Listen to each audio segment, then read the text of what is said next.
Selamat pagi, selamat datang sahabat budaya. Di ruang kelas kali ini saya ingin berdiskusi tentang tokoh pendidikan yaitu Vygotsky.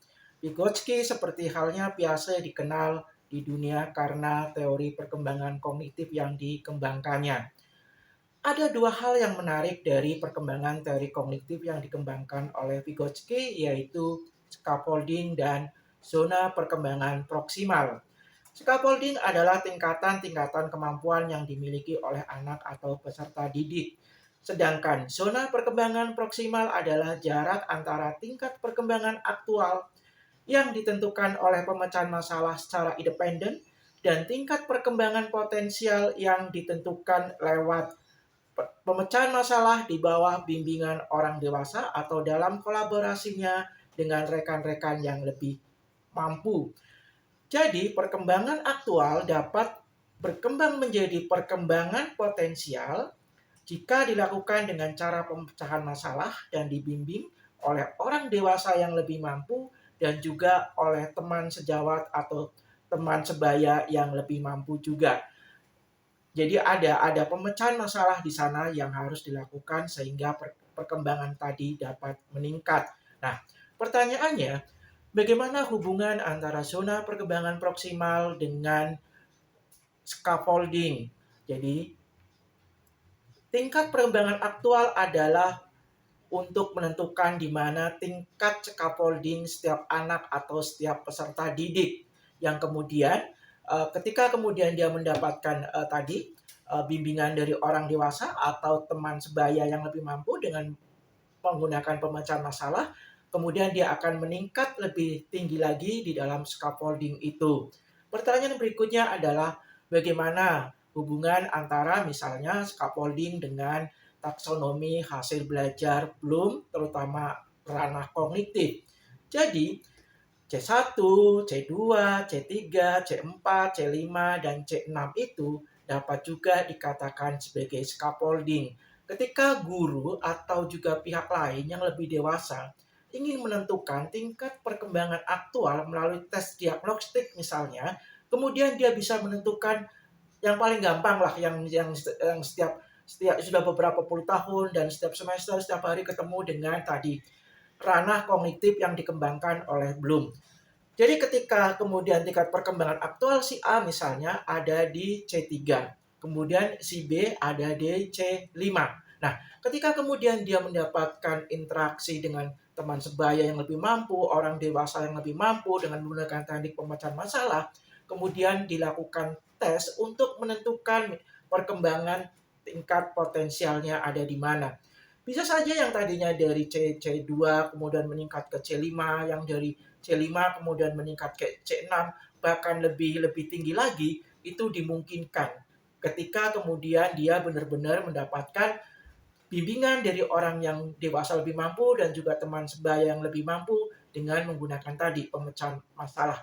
Maka untuk itulah kemudian dari ranah taksonominya belum bidang kognitif ini sama Anderson kemudian direvisi menjadi 3 tingkatan, yaitu pada pengetahuan yang konseptual, faktual sampai pengetahuan yang metakognitif. Ini sebenarnya adalah semua berkaitan dengan bagaimana sebenarnya proses pembelajaran dilakukan oleh guru di ruang-ruang kelas. Nah, yang menjadi persoalan kemudian adalah misalnya gini,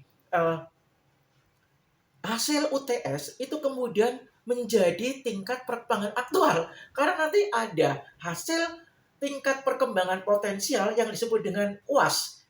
Jadi semua hasil tes itu adalah kemudian disebut dengan tingkatan perkembangan aktual. Karena dia akan mengikuti tes berikutnya, yaitu pada tingkat perkembangan potensial.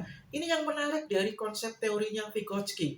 Maka kemudian sebenarnya kalau kita mengembangkan teori yang Vygotsky ini, tidak ada kata anak yang kemudian tidak tahu, bodoh, atau juga tidak naik kelas. Karena tadi tingkat perkembangan aktual ini merupakan titik yang kemudian sebenarnya dia memiliki tingkat perkembangan potensial yang akan lebih meningkat lagi.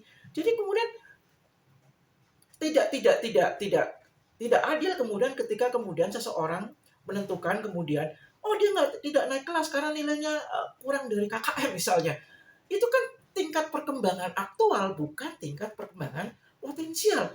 Bisa saja ketika kemudian anak melalui proses dari aktual menuju potensial, dia tidak menggunakan pemecahan masalah, atau orang dewasa dan teman sebaya tidak memiliki kemampuan lebih di atas rata-rata dari yang tadi, yang tingkat perkembangan aktualnya yang rendah tadi. Jadi dia akhirnya stagnan ada di situ. Nah, inilah yang kemudian terjadi di banyak yang sering terjadi seperti itu. Sebenarnya anak memiliki perkembangan aktual yang sangat baik untuk menuju pada perkembangan yang potensial. Itulah kenapa banyak sekali tokoh-tokoh di dunia ini kemudian ketika dia di sekolah formal dianggap tidak memiliki perkembangan aktual yang memadai, tetapi kemudian ketika dia mendapatkan lingkungan, dia bertemu dengan orang dewasa yang lebih mampu, ketemu dengan teman sejawat yang lebih mampu, kemudian dia dapat mengembangkan perkembangan potensial yang jauh lebih tinggi, kemudian dia dikenal menjadi peneliti, menjadi penemu, menjadi hal yang lain. Bahkan ini juga dialami oleh seorang sehebat Einstein sekalipun. Ketika kemudian dia di sekolah formal, kemudian dia tidak dianggap sebagai orang yang memiliki perkembangan yang baik. Padahal Einstein memiliki perkembangan potensial yang sangat baik. Kemudian ketika dia mendapatkan orang dewasa, teman-teman sebaya yang dapat membimbing dia untuk bisa mengembangkan perkembangan uh, dari perkembangan aktual menjadi perkembangan potensial yang sangat optimal dan maksimal. Nah, inilah yang penting sekali bagi guru-guru kemudian memahami potensi setiap individu. Kurikulum Merdeka sebenarnya ingin memadahi tentang konsep zona perkembangan proksimal ini dengan scaffolding. Tetapi yang paling penting dilakukan adalah kemudian perubahan mindset guru untuk bisa mengetahui apa itu tingkat perkembangan aktual dan apa itu tingkat perkembangan potensial. Nah, pertanyaan yang berikutnya adalah mengapa sih menggunakan pemecahan masalah gitu? Ya, karena penggunaan pemecahan masalah itu anak-anak akan menggunakan cara berpikir aras tinggi. Dia tidak mungkin menggunakan cara berpikir aras rendah. Inilah yang kemudian anak-anak itu bisa berkembang dari perkembangan aktual menuju kepada perkembangan potensial. Apakah ini hanya ada di dalam sistem persekolahan? Oh tidak. Jadi inilah kelebihan dari konsep teori Vygotsky bahwa tingkat perkembangan aktual menuju kepada tingkat perkembangan potensial itu akan ada sepanjang hidup manusia, tidak hanya pada sekolah yang berkaitan misalnya dengan materi-materi pembelajaran, tetapi kemudian juga dengan masalah-masalah di dalam kehidupan. Maka kemudian Vygotsky tadi mensyaratkan tentang pemecahan masalah. Karena pemecahan masalah itulah merupakan salah satu instrumen, salah satu cara bagaimana orang dari perkembangan yang aktual tadi sehingga bisa menjadi perkembangan yang potensial. Inilah beberapa hal yang dapat saya sampaikan tentang perkembangan scaffolding dan perkembangan proximal development kognitif yang dikembangkan oleh Vygotsky. Terima kasih, sampai bertemu kembali pada tokoh-tokoh pendidikan yang lainnya.